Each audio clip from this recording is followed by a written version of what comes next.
बिस्मिल्लाहिर्रहमानिर्रहीम। अस्सलाम वालेकुम मेरे नाज़रीन, टू सिस्टर व्लॉग.2 में खुश आमदीद। आज हम बनाएंगे उबले हुए चावल। बहुत ही आसान है। आधा किलो चावल हो तो आपने 4 से 5 गिलास पानी लेने हैं।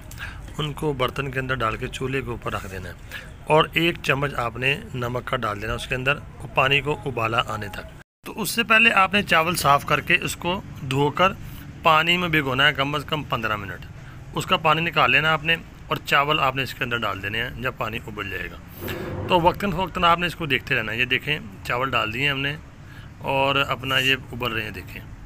तो आपने चेक करते रहना है, पहली कनी दूसरी कनी। जब आपको लगे कि चावल पक गए हैं तो आपने चूल्हे से चावल उतार लेने हैं। चावल उतार के आपने छानने के अंदर या टोकरी के अंदर उसका पानी आपने निकाल लेना है। तो आपके उबले हुए चावल तैयार। ये देखें। तो आपने एक चीज़ का ख्याल रखना मेरे नाजरीन, आपने वक्तन फ़वक्तन देखते रहना चावल ज़्यादा पक ना जाएं, कि चावल ज़्यादा यानी कि आपस में मिल ना जाएं। तो जब आपको लगे कि ये चावल तैयार हो गए हैं, यानी कि एक कनी है, तो आपने उसको उतार देना है। तो आप उसको प्लेट में डालें और आप उसके साथ चाहे मसलों के साथ खाएँ, चाहे दाल के साथ खाएँ, चाहे दूध ऊपर डाल के खाएँ। बहुत ही आसान है उबले हुए चावल बनाना। उम्मीद है आज की वीडियो आपको पसंद आई होगी। तो आपने सब्सक्राइब कर देना चैनल को और कमेंट लाजमी करना है। अस्सलाम वालेकुम।